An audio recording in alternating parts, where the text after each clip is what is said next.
Mais qu'est-ce qu'il fait là? Bah, mais passe-moi dessus aussi. Non mais je le crois pas. N'importe quoi. Salut, c'est Karine. Il y a vraiment des chauffards hein, sur la route. Hein. D'ailleurs, es-tu plutôt sage au volant ou plutôt rentre dedans? Bienvenue dans la nouvelle pensée du jour.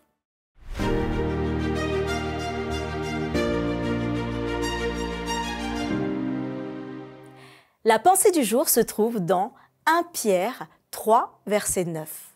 Ne rendez point mal pour mal ou injure pour injure. Bénissez au contraire, car c'est à cela que vous avez été appelés, afin d'hériter la bénédiction. Que tu sois conducteur ou passager, tu as forcément déjà assisté à une scène d'incivilité sur la route.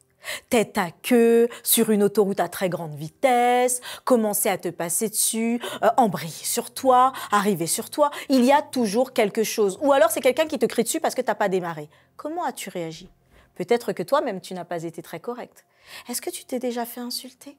L'incivilité au volant n'est qu'un exemple. Repense à toutes les situations qui t'ont mis hors de toi, ou encore des provocations que tu as subies. Et comment as-tu réagi? Parfois, on se justifie en disant qu'on est humain.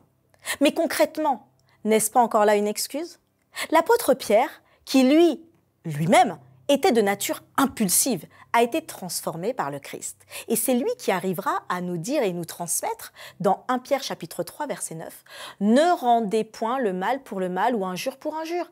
Bénissez au contraire, car c'est à cela que vous avez été appelés, afin d'hériter la bénédiction. » Rendre contient la notion de retour, même de payer en retour. Donc si on te fait du mal, ne rémunère pas l'autre en retour avec du mal. Du mal qui veut dire avoir une intention de nature mauvaise, de nature destructrice. Oui, le retour que tu rendras peut aller jusqu'à être destructeur.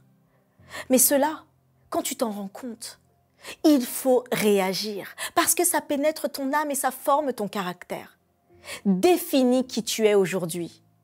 L'apôtre Pierre, on l'a dit, il est impulsif, pourtant il t'invite à bénir parce que lui a compris cette transformation. Il veut encourager à ce que nous puissions élever l'âme de l'autre, bénir l'âme de l'autre pour lui permettre de lui aussi être libéré de cette frustration, de cette colère, de ces incivilités.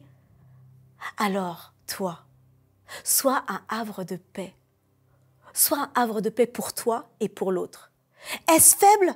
Est-ce faible de se dire qu'on bénit alors qu'on nous a insultés? Bien au contraire. Il est plus facile de répondre de la même façon, de surenchérir en criant ou en attaquant, que de garder son calme, de prier, d'encourager et de bénir. Alors si nous arrêtions des excuses, si nous arrêtions de chercher tout le temps une raison à notre humanité et si nous acceptions cette transformation que nous avons en Christ, à savoir une transformation de l'intérieur qui te rend fort face à l'opposition. Petit exercice pratique pour aujourd'hui.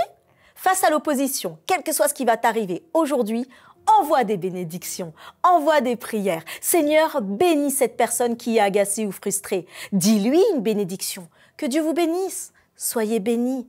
Nous sommes appelés à faire la différence, à incarner la différence.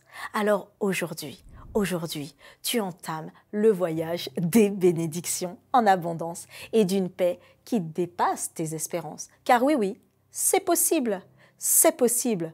Rends le bien au lieu du mal.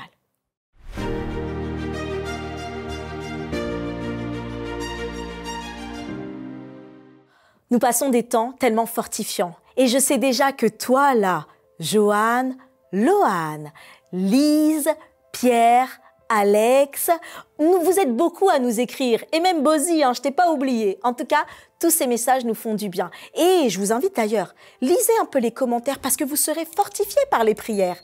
Alors, pense à t'abonner, pense à liker et surtout, pense à partager. Rendez-vous demain pour une nouvelle pensée du jour.